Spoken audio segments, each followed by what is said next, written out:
Hello दोस्तों, नमस्कार। मैं नीतीश, आप लोग को एजुकेशन हब विथ नीतीश में स्वागत करते हैं। आज हम आप लोग के बीच लेकर आए हैं बीपीएससी के द्वारा समसामयिक घटना चक्र, जो कि आज तक जितना भी एग्जाम हुआ है 1992 से 2023 तक विषयवार विषय विभाजित हल प्रश्न पत्र समान अध्ययन का वीडियो।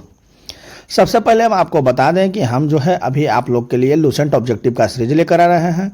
लूसेंट ऑब्जेक्टिव सीरीज में हमने प्राचीन भारतीय इतिहास शुरू किया है और भारतीय राज्य व्यवस्था शुरू किया है।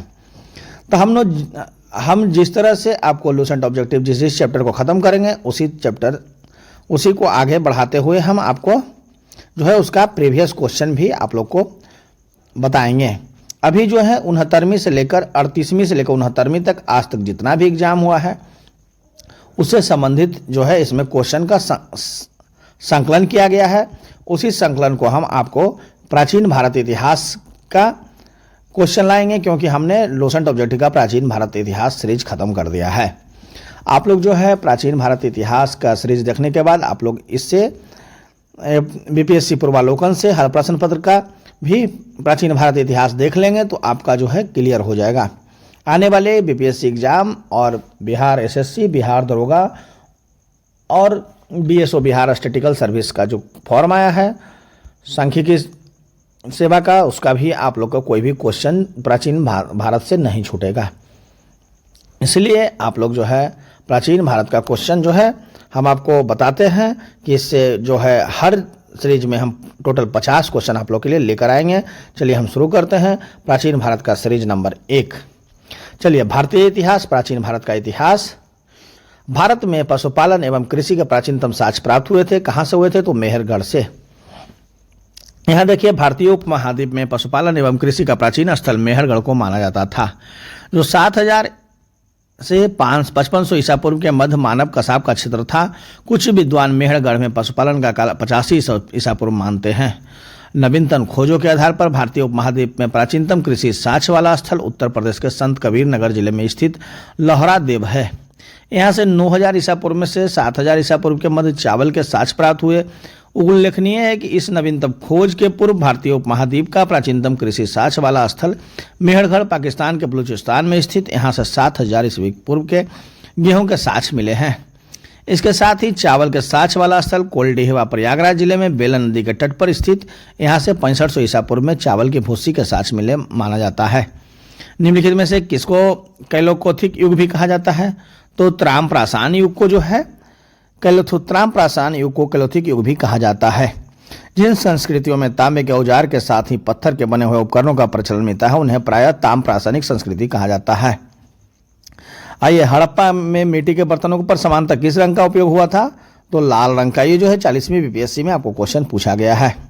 यहाँ ये इसका जो है वेरीफाई है। हड़प्पा निवासी मिट्टी के बर्तनों का व्यापक पैमाने पर निर्माण करते थे। प्रारंभिक हड़प्पा सभ्यता में पैर से चालित चाक का प्रयोग किया जाता था। परिपक्व हड़प्पा के दौर में हाथ से चालित चाकों का प्रयोग किया जाने लगा था। डिजाइन के आधार पर इन बर्तनों की दो श्रेणियां थी, एक तो बिना डिजाइन वाले बर्तन तथा दूसरे चित्रित मृदुभांड। मृदुभांड को बनाने वाले मिट्टी में रेत का मिश्रण किया जाता था, जिन्हें को पकाने में हल्के भूरे लाल रंग का रूप ग्रहण कर लेती थी। इन मृदुभांडों के ऊपरी हिस्सों में लाल रंग की पुताई कर दी जाती थी तथा निचले हिस्से में काले रंग से विभिन्न प्रकार की चित्रकारी की जाती थी। सिंधु सभ्यता निम्नलिखित में किस युग में पड़ता है? तो आधि ऐतिहासिक काल में। सिंधु सभ्यता जो है ऐतिहासिक काल का निर्धारण पठनीय लेखा काल के ज्ञान के आधार पर किया जाता है। लेखन कला के ज्ञान से पहले का कालखंड प्रागैतिहासिक कालखंड होता है। भारतीय इतिहास में 2300 बीसी से 6000 बीसी का कालखंड आधि ऐतिहासिक माना गया है। सैंधव सभ्यता आधि ऐतिहासिक काल की सभ्यता है, क्योंकि यहाँ पर लेखन कला का ज्ञान तो है परंतु अभी तक इसे पढ़ा नहीं जा सका है। सिंधु घाटी सभ्यता की सबसे महत्वपूर्ण विशेषता क्या थी? तो इनमें से जो है दिया गया है। देखिए, सिंधु घाटी सभ्यता की प्रमुख विशेषता नगर नियोजन को माना जाता था। यहाँ नगरे और कस्बे एक निश्चित योजना के अनुसार बसाए जाते थे। पक्की ईंट से बनी इमारतों में मोहनजोदड़ो का विशाला स्नानागार प्रमुख है। इनकी सतह पक्की ईंटों की है, जिसे जिप्सम द्वारा जोड़ा गया है। पक्की ईंटों से निर्मित इमारतें, सुनियोजित वास्तुकला, उन्नत व्यापार एवं वाणिज्य इस सभ्यता की प्रमुख विशेषता थी। किस शहर को मिनी हड़प्पा के नाम से जाना जाता है? तो लोथल को जो है ये CDPO 2009 में क्वेश्चन पूछा गया। लोथल प्राचीन हड़प्पा सिंधु सभ्यता के सबसे दक्षिणी शहरों में से एक है। इसे मिनी हड़प्पा के नाम से भी जाना जाता है। यह आधुनिक गुजरात राज्य में स्थित है। इसकी पहली खुदाई SR राव ने की थी। निम्नलिखित में से कौन सा एक हड़प्पा का बंदरगाह है? तो लोथल। हड़प्पीय नगर लोथल गुजरात के अहमदाबाद जिले में भोगवा नदी के किनारे स्थित है। यह एक हड़प्पाकालीन बंदरगाह था जहां से गोदीवाड़ा के साक्ष्य प्राप्त हुए थे। निम्नलिखित में से कौन सा हड़प्पाकालीन स्थल गुजरात में है? तो लोथल। प्रथम मानवीय जीवाश्म भारत की किस नदी घाटी से प्राप्त हुआ था? तो नर्मदा घाटी से। भारत में मानव का सर्वप्रथम साक्ष्य नर्मदा घाटी में अवस्थित है हथनौरा सीहोर मध्य प्रदेश नामक पुरस्थल से प्राप्त हुआ है। इसकी खोज पुरातत्वविद अरुण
मोहनजोदड़ो के उत्खनन से संबंधित नहीं है। तो BS स्मिथ जो है वर्ष 1921 में देहरादून साहनी के हड़प्पा का बृहद स्तर पर उत्खनन कार्य प्रारंभ हुआ। वर्ष 1926 से 27 से वर्ष 1933 से 34 के मध्य माधव स्वरूप वत्स हड़प्पा के उत्खनन कार्य से संबंधित रहे। मोहनजोदड़ो की खोज सर्वप्रथम वर्ष 1922 में राखालदास बनर्जी ने की थी तथा इसके पुरातात्विक महत्व की ओर ध्यान आकर्षित किया। इसके अतिरिक्त कुछ अन्य विद्वान KN Dikshit, Ernest Mac, Aurel Stein N Ghosh, JP Joshi आदि ने भी इस सभ्यता की खोज में महत्वपूर्ण योगदान दिया। अतः स्पष्ट है कि BS स्मिथ हड़प्पा सभ्यता की खोज से संबंधित नहीं रहे, बल्कि ये एंडोलॉजिस्ट में इतिहासकार के रूप में प्रसिद्ध हैं। बोगजाकई का महत्व इसलिए है कि वहाँ जो अभिलेख प्राप्त हुए उनमें वैदिक देवी एवं देवताओं का वर्णन मिलता है। बोगजाकजाई एशिया माइनर से 14वीं शताब्दी ईसा पूर्व के कुछ अभिलेख मिले हैं। इस अभिलेख में ऐसे राजाओं का उल्लेख आया है जिनके नाम आर्यो जैसे थे और जो संधियों के साक्ष्य तथा रक्षा के लिए इंद्र, मित्र, वरुण एवं नासद देवताओं को आह्वान करते थे। अब आइए न पाषाण काल और इन न प्राचीन काल में स्थलों का स्थान। सबसे पहले आइए उत्तर नूर जो था कहाँ था? तेलंगाना में। दूसरा चिरांद कहाँ था? बिहार में। गुफकराल कहाँ था? कश्मीर में। पय्यमपल्ली कहाँ था? तमिलनाडु में। ये जो है सीडीपीओ का पूछा हुआ क्वेश्चन है। हम इस सीरीज में टोटल आप लोग को 19 क्वेश्चन करवाए हैं। हमारा उद्देश्य है कि मेरा जो वीडियो है 10 मिनट से ज़्यादा का न हो। 10-10 मिनट का वीडियो रहेगा तो आप लोग जो है इसे देख सकते हैं। ज़्यादा लंबा होने के बाद आप उब जाइएगा, ज़्यादा नहीं देख पाइएगा, इसलिए आप लोग जो है मेरा जो है इस वीडियो में मात्र 19 क्वेश्चन आया है। आप लोग जो है हमारे चैनल पे बने रहें, हमारे चैनल को लाइक शेयर एंड सब्सक्राइब करना ना भूलें, तो साथ ही साथ बेल आइकन बटन को भी दबाना ना भूलें, ताकि जो भी महत्वपूर्ण वीडियो हम लाएँ आपके पास पहुँच जाए। और मेरा यूट्यूब के डिस्क्रिप्शन बॉक्स में जो है टेलीग्राम लिंक दिया गया है, जिससे कि आप हमारे ग्रुप में जुड़ सकते हैं। टेलीग्राम का लिंक है। बिहार दरोगा में बिहार पुलिस और बीपीएससी पीटी का ग्रुप है, और दूसरा जो है बिहार सिविल कोड का ग्रुप है। थैंक यू, धन्यवाद। आप लोग जो है हमारे चैनल पे बने रहें।